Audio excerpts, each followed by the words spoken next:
the Phoenix Suns and the Dallas Mavericks has come to a close. And Dallas had Luka and Kyrie combined for 64 points, right? Dallas made 15 more free throws than the Suns. Dallas's bench outperformed the Suns' bench. They shot better from three. Dallas did. None of it matters. None of it matters. The Suns ended up taking this game, and Kevin Durant was phenomenal, right? 37 points on only 17 shots. He goes 12 for 17 in 40 minutes of play, which he leads the Suns in minutes. And you go into this game and, he's coming off the injury and you thought maybe there'd be a minutes restriction. No, he's 100% ready to go. And he was proud to play those minutes. He was excited to be on this team, excited to be playing meaningful, winning basketball with the Phoenix Suns. Durant was stellar. Booker was awesome. Booker is really thriving in this environment with Kevin Durant. Booker himself he was just 1 point behind Durant. He had 36 to go with 10 assists, mind you. So Booker is really seeing the ball a ton and making great decisions. He did it all day. He made great decisions all day long. They were plus 17 with Booker on the floor. He was just spectacular. I'm not really sure what to make of Chris Paul right now. He goes out and does 11, 6 and 6. Only takes 9 shots, which I think is going to be kind of the norm going forward with Chris Paul. Josh Okogie took 13 shots to DeAndre Ayton's 6 and Chris Paul's 9. So make of that what you will. Ayton kind of goes away after the first quarter. He has a huge first quarter and then kind of dissipates, starts to make a little bit of noise with the rebounding and gets to the line towards the end of the game. But the story of the day was Kevin Durant and Devin Booker. Those two are two of the best one-on-one players in the NBA, and they are flowing so cohesively right now.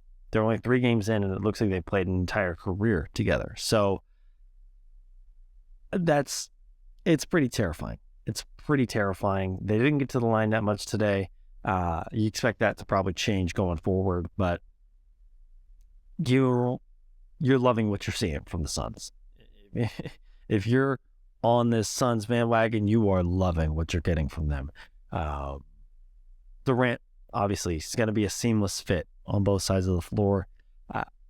Just is. He's just the easiest superstar to play with in the entire NBA. We've seen him now move situations several times, at his own demand. And it's a fit everywhere. Playing with Kyrie and Harden, playing with Kyrie, playing with Curry, playing with Westbrook, playing now with Devin Booker. It's just seamless. We all knew it would be. There's not a single hitch in their step. They're awesome. They're 3-0 with him, and I'm still not crowning the champs. Today was a big step forward for them, though, to play in a playoff type atmosphere against superstar level players and Luka Doncic and Kyrie Irving, and to fight to the end, because Dallas led for much of that second half. And like I said, it didn't matter because at the end of the day, it was Phoenix that had guys who they were going to get their shots. And a big story here is, breaking news, Dallas still can't defend. Although they looked better today. They were not, you see Booker and Durant end up with, almost 70 points combined, and you don't really, you're like, huh?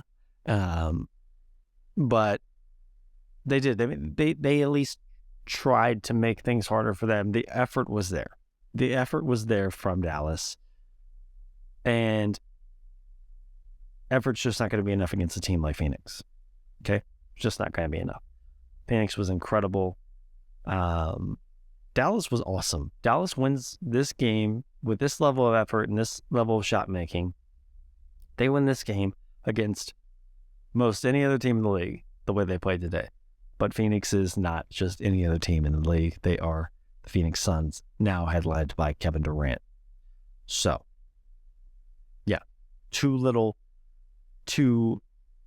not even too little too late, because like I said, Dallas was leading most of the second half, and then you even get the shot at the end with Luka. Luka bullies Okogie. Is it a push off? Is it an offensive foul? I don't know. Booker thought so much so that he and Doncic get in each other's faces, which that's a fun little rivalry. I mean, I know nobody's ever taking Booker's side on Twitter. Like every time these two square off, it's like, oh, Luka's Booker's daddy, and obviously Luka is one of the few best players in the entire NBA, and Booker's knocking on that door, right? He's probably just outside that top tier, but the way he's been playing as of late, I mean, it's just been incredible to watch. But yeah, those two get into it, and Luka wants that shot back, no doubt. The bunny layup. I mean, Okogie made stuff hard for him today. I think Luka finished 8 for 21 from the field. Not an ideal shooting performance for Luka Doncic, but he missed some easy ones early and often. And then that last shot, just you're right there at the cup and just couldn't finish it. So it's tough. Dallas is going to want that one back. But that's the thing. They were in this game, but I'm just wary of them against teams at their level or a little bit better, because I think other teams are just going to defend better. I think Dallas is still a little too predictable. The thing is, with Phoenix, they have that two-headed monster with Booker and Durant, and then Chris Paul when he chips in. And Ayton is also, when Ayton's on, and he's really important for them. But it's just like Dallas, right? They only had 15 assists today, right? A lot of their shots are coming unassisted, ISO ball, my turn, your turn, Luka and Kyrie back and forth, hot potato.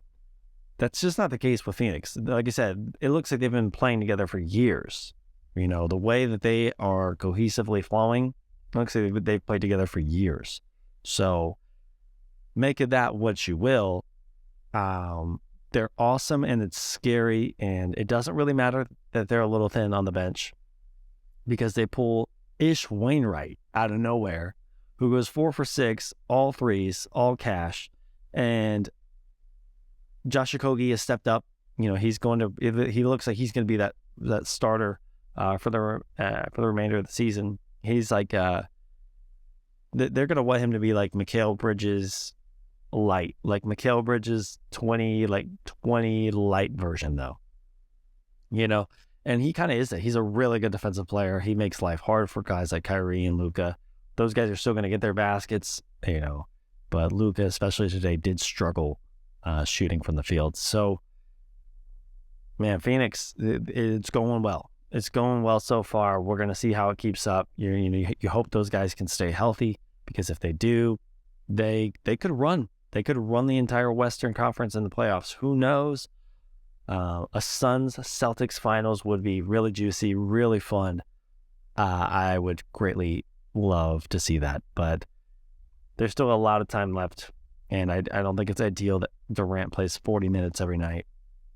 And they did need that. They did need him to play all those minutes. So, but every night you're not going to play against Luka and Kyrie too. So I think they're going to get some easy ones coming down the chute here, and they're going to need to kind of recalibrate, get Durant some rest, even Booker, because Booker missed a ton of time. So you're going to want to just be careful with your guys, because for Phoenix, I think it's no doubt that they're going to be in the playoffs, obviously, but it's about maintaining their health through that stretch, because like I said, that's my biggest concern with Phoenix is at the time of the trade, your 3 top guys were in and out of the lineup, and now that they're all here, it looks awesome. It's spectacular, but you got to maintain that going forward.